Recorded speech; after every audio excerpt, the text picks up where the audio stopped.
శ్రీమాత్రే నమః. అందరికీ నమస్కారం. వైశాఖ పురాణం 27వ అధ్యాయం గురించి ఇప్పుడు మనం మాట్లాడుకుందాం. లక్ష్మీనారాయణ తలుచుకొని పురాణం మొదలు పెడదాం. అంతకంటే ముందు ఒక చిన్న విషయం అండి. మీరు 27వ అధ్యాయాన్ని వింటున్నట్టయితే ఇంతకుముందు ఏదైనా అధ్యాయం వినాలి అనుకుంటే గనక 1 నుంచి 26 లోపల ఏ అధ్యాయాన్ని వినాలి అనుకున్నా సరే హ్రీం శక్తి వైశాఖ పురాణం ప్లేలిస్ట్ అని మీరు యూట్యూబ్లో సెర్చ్ చేయగానే వెంటనే వచ్చేస్తాయి. అందులోంచి మీరు ఏం కావాలన్నా వినొచ్చు. ఏదైనా పురాణం మిస్ అయితే మీరు తిరిగి అలా వినొచ్చు. ఇంకా ఏమాత్రం ఆలస్యం చేయకుండా కథలకు వెళ్ళిపోదామండి. శృతదేవ మహాముని చెప్పిన కథలన్నీ విన్న తర్వాత శృతకీర్తి మహారాజు ఇలా అడుగుతున్నారు. స్వామి, ఈ వైశాఖ మాసంలో ఉత్తమమైన తిథులేంటి? దానాలలో ఉత్తమమైన దానం ఏంటి? వీటిని ఎవరు ఈ ప్రపంచంలో విస్తరింపజేశారు? అందరికీ తెలిసేలా చేసింది ఎవరు?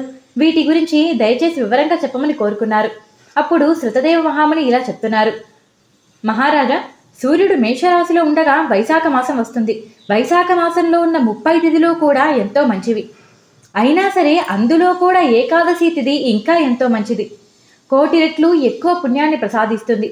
ఏకాదశిలో చేసిన దానము, పూజ, స్నానము, జపము ఇవన్నీ కూడా ఎన్నో రెట్లు అధికంగా ఫలితాన్ని ప్రసాదిస్తాయి.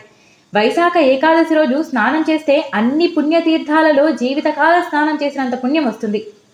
అంత పుణ్యాన్ని ప్రసాదించేది ఈ వైశాఖ మాసం ఏకాదశి. ఈ ఒక్కసారి ఏకాదశిలో స్నానం చేసి పూజా, దానము ఇవన్నీ చేసుకోగలిగితే ఎంతో పుణ్యం కలుగుతుంది. పవిత్రమైన వైశాఖ మాసంలో ప్రతిరోజు స్నానం చేయటం ఇంకా మంచిది. ఈ 30 రోజుల్లో కూడా మంచినీటి చెరువులు కానీ, బావులు కానీ, నదులు కానీ దగ్గరలో ఉన్నా సరే, శరీరంలో ఏ అనారోగ్య బాధలు లేకపోయినా సరే ఎవరైనా స్నానం చేయకుండా ఉంటే గోహత్య పాపం, తల్లిదండ్రులకి ద్రోహం చేసినంత పాపం, తనకు తనే ద్రోహం చేసుకున్నంత పాపం వాడికి కలుగుతుంది. శరీర ఆరోగ్యం సరిగ్గా లేకపోతే శ్రీహరిని మనస్సులో ధ్యానించుకోవచ్చు. అటువంటి వారికి కూడా అంతే పుణ్యం కలుగుతుంది. వైశాఖ మాస కాలం అంతా కూడా శ్రీహరికి ఎంతో ఇష్టమైనది. ఈ పవిత్ర సమయంలో శ్రీహరిని సేవించకుండా ఎవ్వరూ ఉండకూడదు. దరిద్రులైనా, ధనవంతులైనా, కుంటివారైనా, గుడ్డివారైనా, విధవలైన, విదురులైన అంటే భార్య లేనివారు, స్త్రీలు, పురుషులు, పిల్లలు, పెద్దవాళ్ళు ఎవరైనా సరే అందరూ ఈ వ్రతాన్ని చక్కగా పాటించవచ్చు. ఈ వ్రతాన్ని పాటించడం ఎంతో సులభప్రదాయకం. ఇప్పుడు నేను వ్రతం గురించి చెప్పాను కదా, అందులో ముఖ్యమైన తిథుల గురించి చెప్తాను, విను. పాలని చక్కగా చిలికి అందులోంచి వెన్న తీసినట్టుగా ఈ వైశాఖ మాసంలోంచి ఇంకొన్ని తిథుల గురించి చెప్తాను. శ్రద్ధగా విను. ఈ తిథులు పితృదేవతలకి ఎంతో ఇష్టం. ఇందులో పితృదేవతలకి తర్పణ జరిపిస్తే గయలో 1,000,000 సార్లు పిండ ప్రదానం చేసినంత పుణ్యం. అది సావర్ణమనువు భూమిని పరిపాలించే సమయం. నరకలోకంలో పితృదేవతలకి సంబంధించిన కథ ఇది. 30వ కలియుగం గడిచిన తరువాత నర్తన దేశం మొత్తం కూడా ధర్మహీనంగా మారిపోయింది. ఎవ్వరూ కూడా ఒక్క మంచి పని చేయటం లేదు. ధర్మవర్ణుడు అనే ఒక బ్రాహ్మణుడు అక్కడ ఉన్నారు. 31వ కలియుగంలో మొదటి పాదం నడుస్తోంది. ప్రజలందరూ కూడా వాళ్ళు చేయాల్సిన పనులన్నిటినీ వదిలిపెట్టారు. పాపపూరితమైన పనులు ఏవైతే ఉన్నాయో వాటి మీద ఇష్టం ఎక్కువగా చూపుతున్నారు. ఏ పనులు చేయకూడదో వాటిని ఇష్టంగా చేస్తున్నారు. ఇవన్నీ చూసి ఆయనకు అక్కడ ఉండాలనిపించలేదు. ధర్మవర్ణుడు వెంటనే అక్కడి నుంచి పుష్కర క్షేత్రానికి బయలుదేరారు. అక్కడ ఎంతో మౌనంగా మునులందరూ యాగాన్ని చేస్తూ ఉంటే ఆ యాగాన్ని చూడాలనుకున్నారు. ఆ మునులందరూ కథా ప్రసంగం గురించి మాట్లాడుకుంటూ ఉన్నారు. ధర్మవర్ణుడు కూడా అక్కడికి చేరుకొని వారి మాటలు వింటున్నారు. అప్పుడు అక్కడ ఉన్న మునులు ఇలా అంటున్నారు. కలియుగం వచ్చింది. ఈ కలియుగం ఎంత గొప్పదో కదా. కృతయుగంలో సంవత్సర కాలము నియమనిష్టలు, భక్తి శ్రద్ధలతో శ్రీహరిని ధ్యానిస్తే ఎంత పుణ్యం వస్తుందో, త్రేతాయుగంలో 1 నెల రోజులు చేస్తేనే అంత పుణ్యం వస్తుంది. ద్వాపర యుగంలో 15 రోజులు చేస్తేనే అంత పుణ్యం వస్తుంది. అలాంటిది ఇక కలియుగంలో దానికన్నా 10 రెట్లు ఎక్కువ పుణ్యం వస్తుంది. కాబట్టి కలియుగంలో చేసిన పుణ్యం అంతా కూడా 1,000,000 రెట్లు ఎక్కువగా మారుతుంది. కలియుగంలో చేసిన చిన్న దానానికి, ధర్మానికి కూడా ఎంతో ప్రాముఖ్యత కలుగుతుంది. నామస్మరణ వల్లే అన్ని పాపాలు పోవటం, పుణ్యాలు కలగటం ఇది కలియుగానికే సాధ్యమైంది. ఈ కలియుగం ఎంతో గొప్పది అని వారిలో వాళ్ళు మాట్లాడుకుంటూ ఉన్నారు. అదే సమయంలో అక్కడికి నారద మహర్షి వచ్చారు. ఆయన ఆ మునులందరి మాటలు వింటూ ఒక చేతితో శిస్నమును, ఇంకొక చేతితో నాలుకని పట్టుకొని నవ్వుతో నాట్యాన్ని చేస్తూ అక్కడికి వచ్చారు. అక్కడున్న మునులందరూ చాలా ఆశ్చర్యపోయారు. మీరిలా ఎందుకు చేస్తున్నారు అని ఆయనని ప్రశ్నించారు. అప్పుడు నారద మహర్షి ఇలా అంటున్నారు. మీరు కలియుగం వస్తోందని చెప్పారు కదా, నాకు చాలా ఆనందంగా ఉంది. నేను ఆ ఆనందాన్ని పట్టలేకపోతున్నాను. అందుకే ఇలా నవ్వుతూ నాట్యం చేస్తున్నాను అని చెప్పారు. మనమంతరం ఎంతో పుణ్యం చేసుకొని ఉండాలి ఈ కలియుగంలో ఉండటానికి. ఎంతో పుణ్యాన్నిచ్చే ఈ కలియుగం చాలా గొప్పది. ఈ కలియుగంలోనే కేవలం స్మరణతోనే శ్రీహరి సంతోషించి మన పాపాలని నశింపజేసి మనకి రాబోయే నష్టాలను కూడా దూరం చేసి అన్ని రకాలైన సంతోషాలను మనకి దగ్గరికి చేరుస్తారు. ఇది నిజమైన విషయమే. కానీ మీరు గ్రహించాల్సిన విషయం ఇంకొకటి కూడా ఉంది. చెప్తాను వినండి. మనమందరము కూడా ఆహారం మీద అలాగే శరీరం మీద సంతోషాల మీద ఎంతో ఆసక్తి చూపుతూ ఉంటాము. అది కలియుగంలో చాలా ఎక్కువగా మారుతుంది. దాన్ని అదుపులో ఉంచుకోవటం చాలా కష్టం. ఇప్పుడు మనము రుచికరంగా లేకపోతే ఎంత కష్టపడి వండిన వంటలైనా సరే వ్యర్థంగా అవతల పెట్టేస్తాము. అలాగే మనకి నచ్చిన పని జరగకపోతే అది ఎంత మంచి పని అయినా సరే మనం దాని మీద ఆసక్తి చూపటానికి ఇష్టపడము. మన నోటిని, మన విలాసాలని, విహారాలని కాస్త అదుపులో ఉంచుకోవాలి. ఇవి కలియుగంలో చాలా అధికంగా మారిపోతాయి. వీటిని అదుపులో ఉంచుకోవాలనే ఆలోచన ఎవ్వరికీ కనీసం రాదు. ఇది చాలా కష్టమైన పని. కానీ దీనిని చేయగలిగిన వారికి శ్రీహరి సాన్నిధ్యం చాలా తొందరగా దొరుకుతుంది. కేవలం నామస్మరణ చేస్తేనే శ్రీహరి సంతోషిస్తారు. కానీ ఆ నామస్మరణ చెయ్యాలి అనే ఆలోచన కూడా మనకప్పుడు కలగదు. ఎందుకు అంటే అది కాల ప్రభావం, మనకి అప్పుడు కలగనివ్వదు. కానీ మన మనసుని నిగ్రహంలో ఉంచుకొని బయట ప్రపంచం గురించి ఆలోచించకుండా కాస్త సమయం శ్రీహరి మీద మనస్సు లగ్నం చేయగలిగితే ఖచ్చితంగా ఆయన అనుగ్రహం మనకి దొరుకుతుంది. కానీ ఈ కలియుగంలో ఆ పని చేసేవారు చాలా తక్కువ మంది ఉంటారు. కాబట్టి మన ఆలోచనలని, మన నాలుకని అదుపులో ఉంచుకోగలగాలి.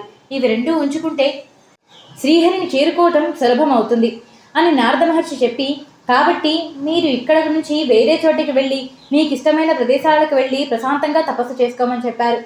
అలా చెప్పి నారద మహాముని అక్కడి నుంచి వెళ్ళిపోయారు. ఆ మునులందరూ కూడా ఈ మాటకు ఏకీభవించి వారందరూ వారికి అనువైన స్థలానికి వెళ్ళిపోయారు. అలాగే ధర్మవర్ణుడు కూడా అక్కడి నుంచి వెళ్ళిపోయి వేరే స్థలంలో చేరుకున్నారు. అక్కడ ఎంతో కాలం తపస్సు చేసుకుంటూ ఉండిపోయారు. ఆ తర్వాత ఒకసారి ఆయనకి భూలోకాన్ని చూడాలని అనుకున్నారు. కాబట్టి వెంటనే భూలోకానికి చేరుకున్నారు. భూలోకంలో ప్రజలందరినీ చూడటం మొదలుపెట్టారు. ఆయన ఒక్కొక్కటి చూస్తూ చాలా ఆశ్చర్యపోయారు. ప్రజలందరికీ ఎంతో విచిత్రంగా తయారయ్యారు. ఎవరి స్వార్థం వారిదే అన్నట్టుగా మారిపోయారు. బ్రాహ్మణులకి వేదాలనే మర్చిపోయారు.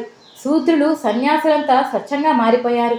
భార్య భర్తని, శిష్యుడు గురువుని, సేవకుడు యజమానిని, ఆఖరికి కొడుకు కన్న తండ్రిని ద్వేషించే స్థితికి వాళ్ళు చేరుకున్నారు. బ్రాహ్మణులందరూ శూద్రుల్లా ప్రవర్తించడం మొదలుపెట్టారు. వేదాలన్నిటి గురించి చెప్తుంటే వారికి కథలు వింటున్నట్టుగా అనిపించింది. వారందరికీ భూతప్రేత పిశాచాలు దైవాల్లా కనిపించడం మొదలయ్యాయి. మంచి గుణం కలిగిన వారెవరైనా కనిపిస్తే వారిలో ఉన్నవి లేనివి ఎంచి చిన్న చిన్న తప్పుల్ని పెద్ద పెద్దగా చూపించడం మొదలు పెడతారు. కానీ దుర్బుద్ధి కలిగిన వాళ్ళు ఎవరైనా ఉంటే వాళ్ళ గుణమే అంతా, వాళ్లకున్న సహజ గుణాలవి అని చెప్పి మైమర్పించేస్తారు. అందరూ అట్లాగే నమ్మేయటం కూడా మొదలుపెట్టారు. తప్పుడు సాక్ష్యాలను చెప్పడం, ఒకరినొకరు మోసం చేసుకుంటూ బతికేయటం మొదలుపెట్టారు. ఒకరి మీద ఒకరికి ప్రేమ అనేదే ఉండదు. ఐకమత్యత అనేది పూర్తిగా నశించిపోతుంది. దేవుడి మీద శ్రద్ధ, పూజ, ఈ విషయాలన్నిటి మీద ఆసక్తి ఏమాత్రం కలిగి ఉండదు. వీటి గురించి ఎవరైనా మాట్లాడితే అందరూ పరిహాసంగా మాట్లాడుతుంటారు.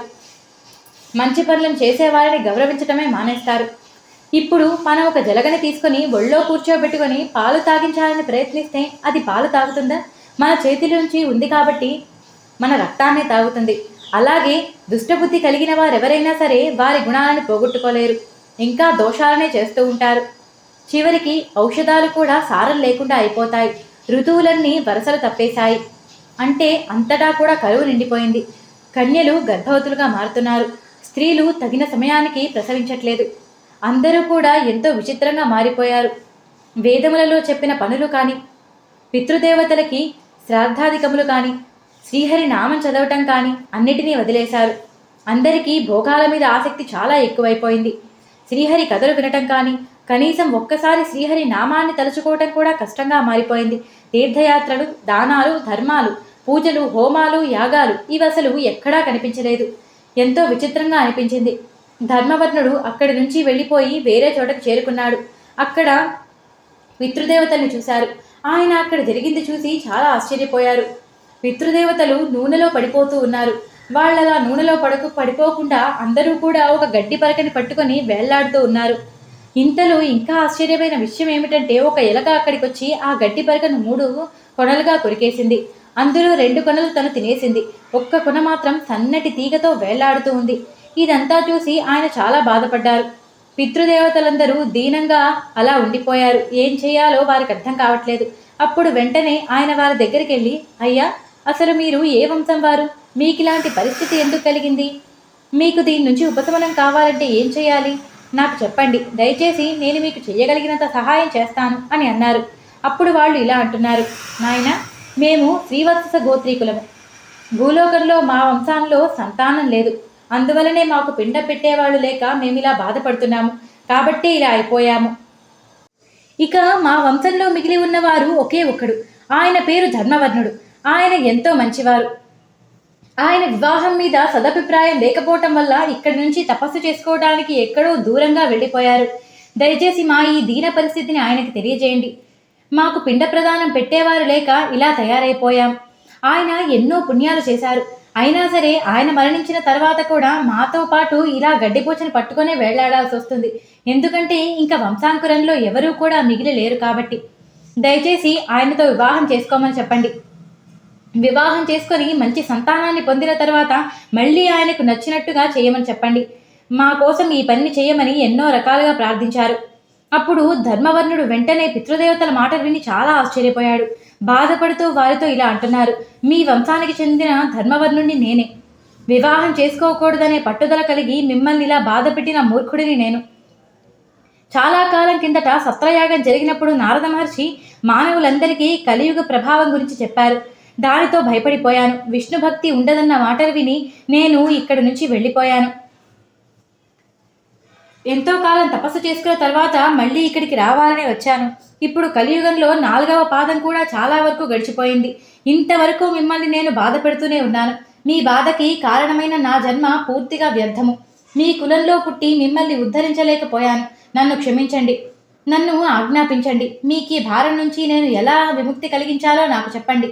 మీ ఆజ్ఞను నేను శిరసావహిస్తాను అని ధర్మవర్ణుని మాటలన్నీ విన్న తర్వాత అతని పితృదేవతలకి కాస్త ధైర్యం వచ్చింది.